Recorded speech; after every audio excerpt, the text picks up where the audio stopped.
So how do you see the role of ICT in education? ICT in education, there are two roles. One is to manage the basic administrations, accounts, etc.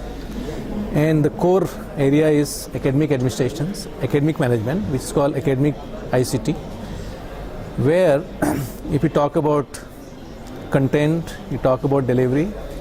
In India, we are sort of teacher, we are sort of infrastructure, we are sort of, majority of our students don't have access to school. And ICT is the only way where you can reach unlimited students. It doesn't have constraint in terms of classrooms, in terms of teachers, in terms of timing. So, and a lot of volunteer teachers who are working with industry and government, I'm sure will be willing to spend time as and when they are available to provide content as well as delivery if it is delivered through online.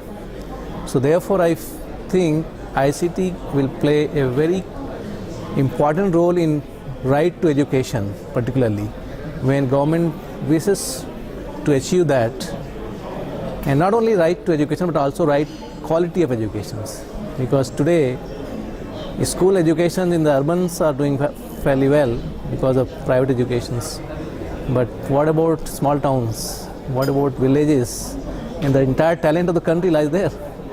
So that is where I think ICT must be designed not only as a back office but also to provide the front office delivery of education. How has been the role of MDI?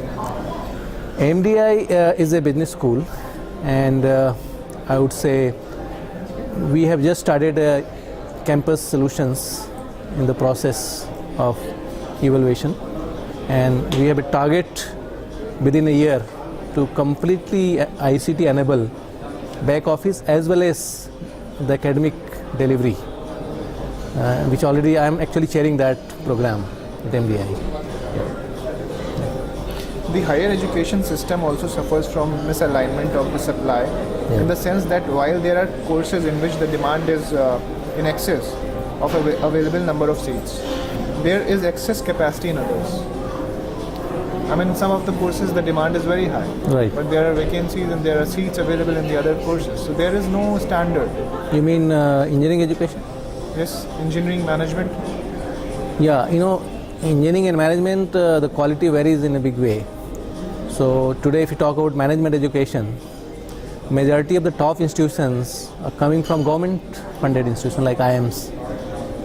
The private education, even same is the case with engineering education, the top institutions are still IITs. Whereas if we go to the West like US, all the top institutions are coming from the private sector and not from the government. And that is where I think we have to see that what is the role of industry, what is the role of government.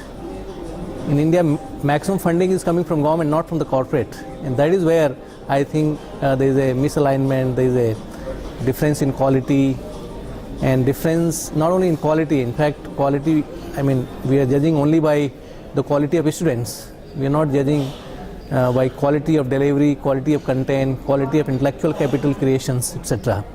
And that is where is the challenge for Indian education. And lack of autonomy, I think, is one of the key concerns in higher education. Yeah, so that is where I think, since majority of our top institutions so far has been from the government sector, and in government, when you take fund from government, you can't think of complete autonomy because it's a taxpayer money, and therefore there will be constraints in utilizing that.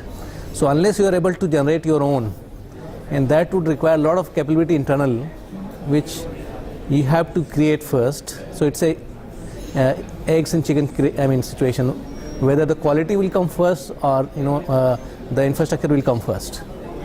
So I think policy intervention is required, like government, I'm sure, when if you just see the case of telecommunications or you see the case of our industry, about 20 years back, industry was mostly public sector, top industry was public sector. But today it is no more case. A lot of multinational, a lot of Indian private companies have come up and they are doing fairly well.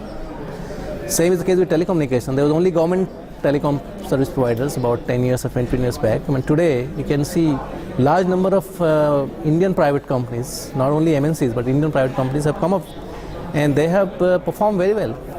And same is the case with educations. It has already happened in the private and primary, but it has yet not happened in the higher educations. How has been your experience with WES? Yeah, so this is the second time I'm here. I came in as a speaker in 2011, and I would congratulate the entire team of your associations for organizing in such an important area of education, because education is the pillar for any country.